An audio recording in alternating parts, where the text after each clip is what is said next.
Hello, good afternoon, everyone. Thanks for joining us today. Today, we're going to go over the third quarter market review. This happened between July 1st and September 30th, 2021. First, we're going to go over the market recap, what happened. We're also going to look at volatility and how we see that moving forward. We're going to talk about the investments and economy, what's next. We're also going to go over the Feds, what they see with interest rates, as well as talk about inflation. We're also going to go over some investment opportunities that we see. Third quarter, what happened? We can see here on the left-hand side, so emerging market equities were down. This is where you want to think of countries like Brazil. US equities right here on the left-hand side, they did squeak out a 0.6 return. Not too bad, but a lot of the gains from July and August were washed out in September. I'm going to go over that in a minute. On the right-hand side, equities are still looking good. International markets, a little bit over 8%, and US markets, a little bit over 15.9. That's right here, year-to-date 2021. This is the bonds. So we're going to look on the left-hand side. So in the third quarter, bonds were kind of par or flat. Year-to-date on the right-hand side, long treasury bonds, we want to think like the 30-year bond, are down about 7.5. Good news on the far right column is high-yielding bonds. They are still netting a positive return of right around 4.5. You want to think of your high-yield bonds as your junk bonds, and they have more of a correlation towards a stock.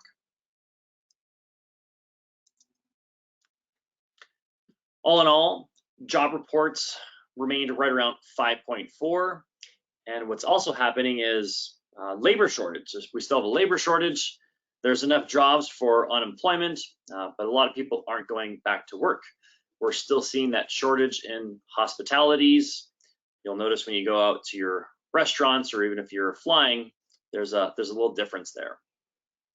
We also had a 5% correction right in September, so the market dropped 5% on the S&P 500, and this is all normal, but there was some headline news with the commercial real estate developer Evergrande over in China. So they're going through a little bit of problems right now with their credit paybacks. They were a little bit too leveraged.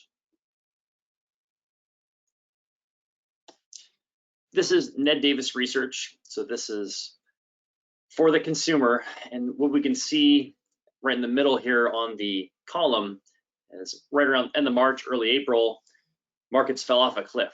I remember this very well. It was 18 trading days, and so did consumer confidence. It dropped as well.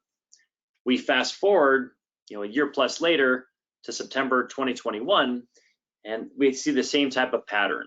So investors were being a little more cautious. On the retail side, institutional side, we see that as an opportunity to buy when it's low. As things get a little bit higher, we like to trim off the top a little bit and capitalize on some gains. Not a big problem. So market corrections are normal. Next phase of the economy, we just passed phase one, which was great. If we rewind back to late 08, early 09, this is when President Obama was in office.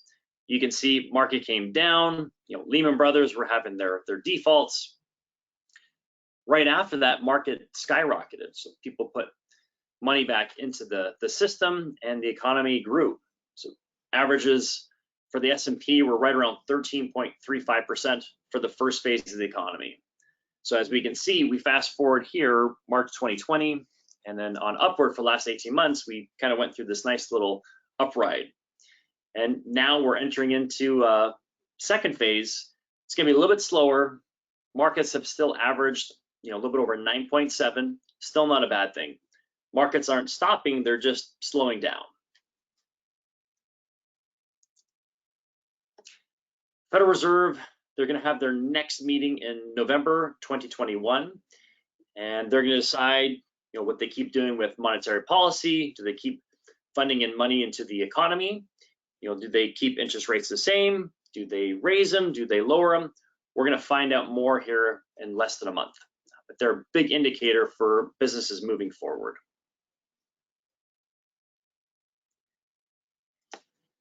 Inflation is on top of everybody's mind now. Quick fun fact with history, back in the late 60s and early 80s, inflation was averaging 7.6% annually. You could go in, get a long-term bond, over 10 years, you'd get a return of 3.3. Not bad in today's standards. You could also go into get a 1-month treasury bill and get 7.2.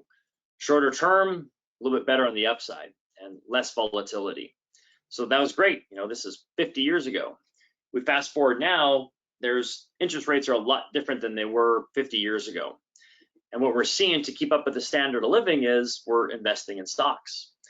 And what stocks like to see are the S&P 500. This goes back since 1928. They want to see inflation right around 3%. Right now, it's a little bit over 4.2. A main reason is because we have bottlenecks in our supply chain. New York Times, I was reading a couple days ago, LA Harbor has 49 big container ships backlogged with goods. Their 40-yard containers are huge. So a cargo ship is like the size of 3 football fields. And what happens is they're going into the dock, and the people at the dock, they're working their 8-hour days, but they need to unload the cargo ship, the container, and put onto the trucks. So they're going to start working 24-hour shifts, 7 days a week, just to try to catch up. But that bottleneck is causing demand for goods to be high, but the supply is low. So it's getting it from the cargo, to the ports, onto the trucks, and into the stores. There's a concern for me because diapers were on there, and I need to make sure I go do my Costco trip tonight to stock up on that. But hopefully this does slow down with the inflation over the next 6 months to a year, and supply chain will get back to normal. Some opportunities we see, we're looking international. International markets are still a little bit slow compared to the US. US equity is a little bit more expensive relative to the international markets. And if vaccines continue to rise internationally, international equity markets are going to be a good investment to get into. So we're seeing those at discount prices right now. I want to thank everyone for your time. Thank you so much for joining us. Hope everyone has a wonderful day.